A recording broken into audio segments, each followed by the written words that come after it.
ନିଜସ୍ୱ କୌଣସି ଆଶା ନାହିଁ। ମୁଁ ଦୀର୍ଘ ଦିନ ଧରିକି ନିଷ୍କ୍ରିୟ ଥିଲି, ଦଳରେ ଥିଲି, ନିଷ୍କ୍ରିୟ ଥିଲି। ସଭାପତିଙ୍କର ଆଶୀର୍ବାଦ ପାଇଛି, କିଛି ସକ୍ରିୟ ଭାବରେ ଦଳର ସେବା କରିବି। ବିଶେଷ କରି ଭାରତବର୍ଷ ଗୋଟେ ଚ୍ୟାଲେଞ୍ଜର ସମ୍ମୁଖୀନ, ଧର୍ମ ନିରପେକ୍ଷତା ବର୍ତ୍ତମାନ ଗୋଟେ ଚ୍ୟାଲେଞ୍ଜର ସମ୍ମୁଖୀନ। ମୁଁ ନବୀନ ପଟ୍ଟନାୟକଙ୍କ ନେତୃତ୍ୱରେ ଭାରତବର୍ଷରେ ଓଡ଼ିଶାରେ ଧର୍ମ ନିରପେକ୍ଷତା ଓ ଗରିବୀ ଦୂରୀକରଣ କାର୍ଯ୍ୟକ୍ରମ ଯାହା ଆରମ୍ଭ କରିଛନ୍ତି ମାନ୍ୟବର ମୁଖ୍ୟମନ୍ତ୍ରୀ, ତାକୁ ସମର୍ଥନ କରିକି ଆସିଛି। ମୁଁ ଧର୍ମ ନିରପେକ୍ଷତା ଓ ଗରିବୀ ଦୂରୀକରଣ କାର୍ଯ୍ୟକ୍ରମରେ ତାଙ୍କର ଜଣେ ଗୁଣ୍ଡିଚି ମୂଷା ପରି କାମ କରିବା ପାଇଁ ଆସିଛି। ମୋତେ ଯାହା ଦାୟିତ୍ୱ ଦେବି ନେବି, ମୋତେ ଗୁରୁ ଦାୟିତ୍ୱ ଦେଲେ ବି ନେବି, ଲଘୁ ଦାୟିତ୍ୱ ଦେଲେ ବି ନେବି।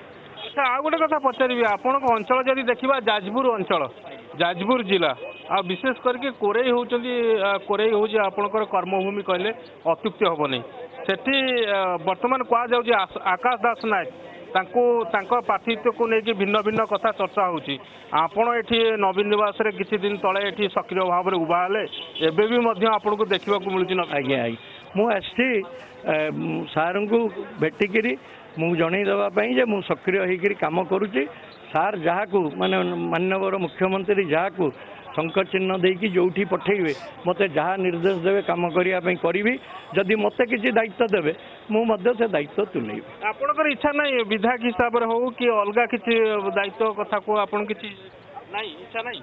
ଆଜ୍ଞା ଭାଗ୍ୟମ୍ ଫଳତି ସର୍ବତ୍ର ନଚ ବିଦ୍ୟା ନଚ ପୌରୁଷମ୍। ମୁଁ କହିଦେଲେ ତ ହେବନି, ମୋ ଭାଗ୍ୟରେ ଯାହା ଥିବ। ଏବଂ ନବୀନ ବାବୁ ଯଦି ମୋତେ ଉପଯୁକ୍ତ ଭାବୁଥିବେ ଦେବେ ଟିକେଟଟା। ଆପଣ କିନ୍ତୁ ଇଚ୍ଛା ଅଛି କୋରେଇରୁ ଲଢ଼ିବା ପାଇଁ? କୋରେଇରୁ ନାହିଁ, ମୋତେ ଯୋଉଠୁ ଦେଲେ ବି ମୁଁ ପ୍ରସ୍ତୁତ ଅଛି। ନଦେଲେ ବି ମୋ ମନରେ ଦୁଃଖ ନାହିଁ।